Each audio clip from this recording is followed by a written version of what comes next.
کچھ نادرا کے امپلائیز، کچھ نادرا کے حکام یا ان کے افسران، ان کی لالچ کی وجہ سے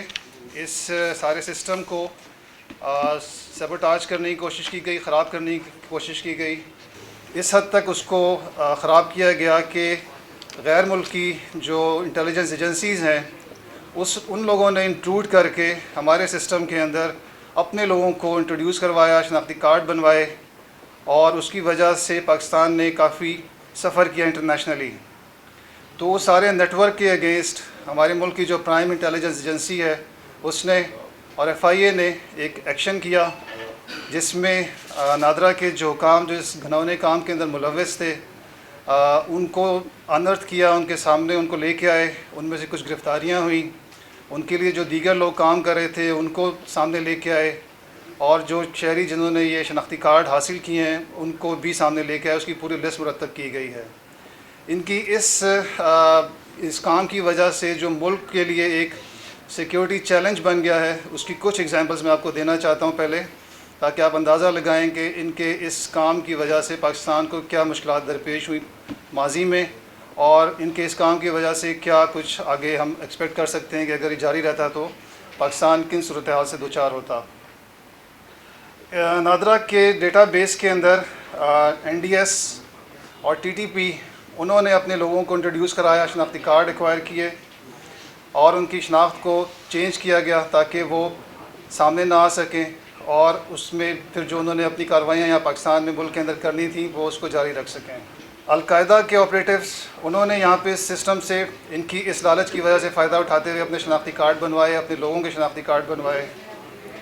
عبداللہ شیری ایک بندہ ہے القاعدہ کا جس نے اپنے القاعدہ کے دہشت گردوں کے لیے شناختی کارڈ ارینج کروائے۔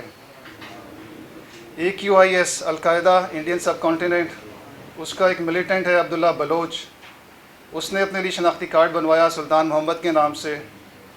اور اس کے شناختی کارڈ کے اندر، اس کی فیملی ٹری کے اندر اس کے والدین کا نام نہیں ہے۔ اسی طرح سے ایک انڈین نیشنل عمران علی، اس کا شناختی کارڈ بنوایا گیا، اور جو کہ تعلق رکھتا تھا AQIS سے، اور وہ شخص بعد میں صفورہ گوٹ انسیڈنٹ میں اس کی انوالومنٹ پائی گئی، جو بعد میں افغانستان میں مارا گیا۔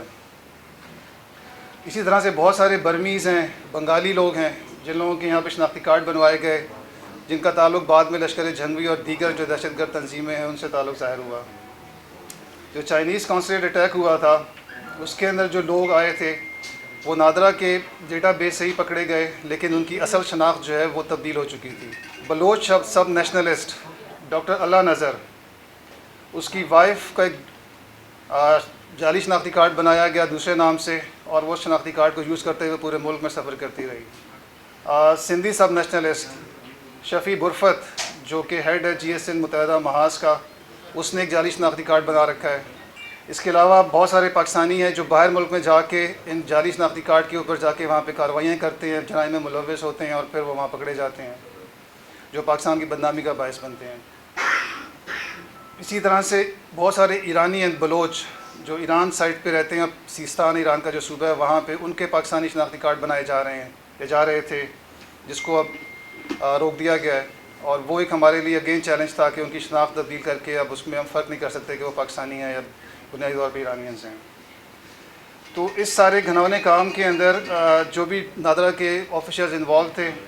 اور افسوسناک بات یہ ہے کہ زیادہ اس میں میجورٹی جو ہے وہ سندھ سے تعلق رکھتی تھی،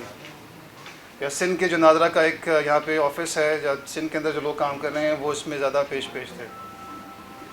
ان افسران میں ڈپٹی ڈائریکٹر تک کے لوگ شامل ہیں، اسسٹنٹ ڈائریکٹر صاحبان شامل ہیں، ان کے ڈپٹی سپرنٹینڈنٹس ہیں، اور کافی سارے ایجنٹس بھی ہیں۔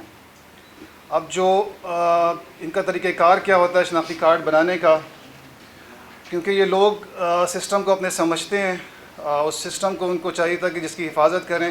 لیکن اسی سسٹم کے اندر کچھ چیزیں یہ بائی پاس کر کے ان تمام چیزوں کو،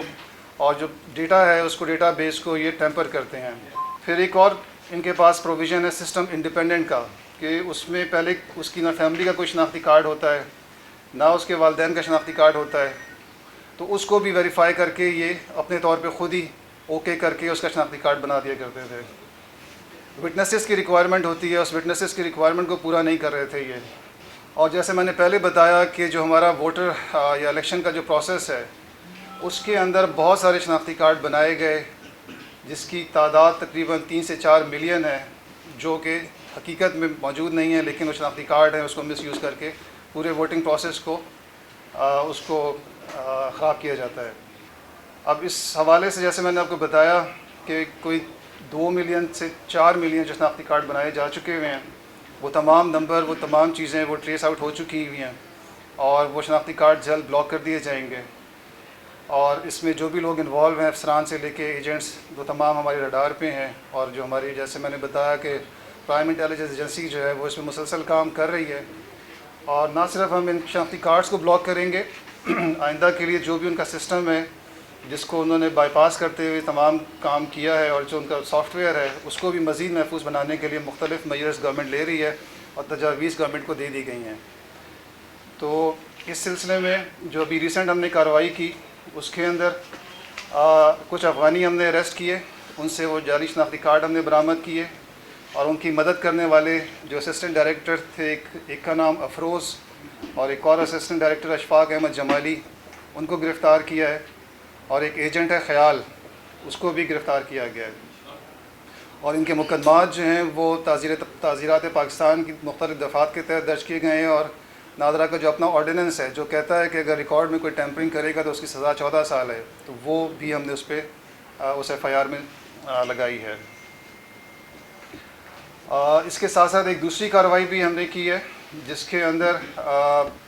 برطانیہ اور یورپ سے جو کرپٹو کرنسی کے ذریعے پیسوں کی ترسیل میں لوگ شامل تھے، اور وہ نہ صرف پیسوں کی ترسیل کرتے تھے بلکہ وہ ٹیرر فائنانسنگ بھی کرتے تھے، اس کا کچھ حصہ جو ہے وہ پاکستان میں ہونے والی ٹیررزم میں بھی شامل پایا گیا ہے۔ یہ لوگ بنیادی طور پہ پاکستان سے ڈرگز اور سائیکوٹروپک ڈرگ ویلیم یہ یہاں سے بھیجا کرتے تھے، اور اس کے بدلے میں جو پیسے ملتے تھے وہ واپس پاکستان منگوا کے کرپٹو کرنسی کے ذریعے پھر یہاں پہ جو اپنے ان کے مختلف لوگ ہیں ان میں تقسیم کرتے تھے، اور خاص کر جو ایک ٹیرر فائنانسنگ کے اندر لوگ انوالو ہیں ان کو بھی دیا کرتے تھے۔ اس میں ایک جو انہوں نے ابھی ریسنٹ کام کیا تھا کہ جو 2018 میں گلستان جوہر میں ایک بم دھماکہ ہوا تھا، جہاں پہ ایم کیو ایم پاکستان کے کچھ لیڈر صاحبان آنے تھے، ایم پی ایز آنے تھے، تو اس پہ وہ دھماکے میں جو لوگ شامل تھے اس کے پیچھے جو فنڈنگ کی گئی تھی وہ آدمی جو ہے نعمان صدیقی، وہ ہم نے پکڑ لیا ایف آئی اے نے، اور اس کے خلاف ایف آئی آر کی ہے۔ اور اس کے اندر کچھ ہمارے انسپیکٹرز ایف آئی اے کے